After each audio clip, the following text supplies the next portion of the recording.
I'm Adrian Carbajal. Here are your headlines from Central Texas. We're hearing from one Waco man who's now calling himself a United States citizen after a 15-year journey. 6 News reporter Juliana Jackson has his story. I really don't have the words to tell you how I feel, and it's been a great journey, and yeah, just proud to be a citizen. For Elias Lopez, this moment has been years in the making. From moving to Waco as a teen to working his way through the immigration system under DACA, the Deferred Action for Childhood Arrivals Act, he spent more than a decade waiting and working. Until 2022, he became a permanent resident, and this year he took the oath, officially becoming a U.S. citizen. What it means to be a citizen, you know, I've been in this country for all of my life, and to finally be an official citizen, it just means the world to me. He says he had the support of family, friends, and his community, but there was also something else that kept him going: music. Elias says one song, God Bless the USA, stood out, so we decided to surprise him with a message from the man who sang it. Hello, Mr. Lopez. I'm proud to be an American, and I know you are too now that you've become a citizen. I wrote God Bless the USA many years ago as an expression of love for my country, and it thrills me to know it was inspiration for you as you went through the process to become a new citizen. Let me say the words that every new applicant and citizen wants to hear. Elias Lopez, welcome to America.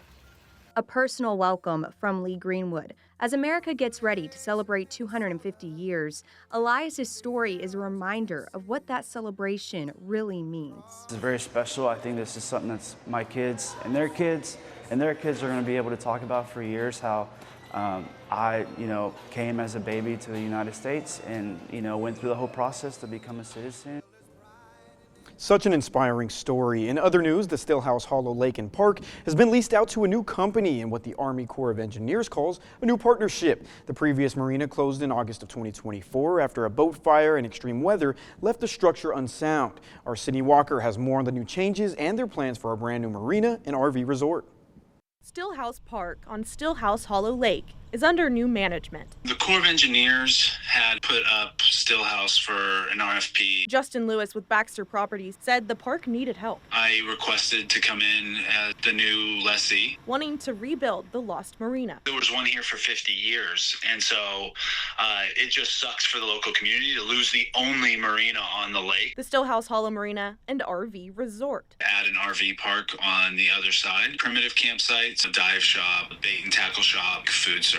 He says he doesn't want to completely change the park that locals know and love. It's important to me to make sure that what we build works in with the landscape, doesn't dominate it, and maintain sort of the tranquility and the beauty of the park. It's not a purchase, but a partnership. At the end of the day, the Corps of Engineers is essentially our landlord. It's our job to make sure we pay the rent, make sure we maintain the property. Change depends on Corps approval and contractor scheduling, but they have already enforced changes like cleanup, a full-time staff and security, and payment. I feel bad about that. So the Corps, it was always $5 to get in, and it was always $5 to use the boat ramp. Basically, there was no enforcement of that. Charging at the gates caused some pushback on social media, but Lewis says it's necessary. We don't get that federal funding, so for us to pay for the security and the staff, we have to enforce that. He understands the confusion. This transition was very abrupt for people, and that's not fair to them. But says they have the community at heart.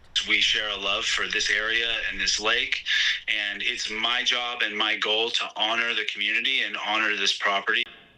Lewis said nothing is official without approval from the Corps, but they're hoping to start the primitive campsites ASAP with spots to camp over on the island and a water view. And those are your headlines from Central Texas.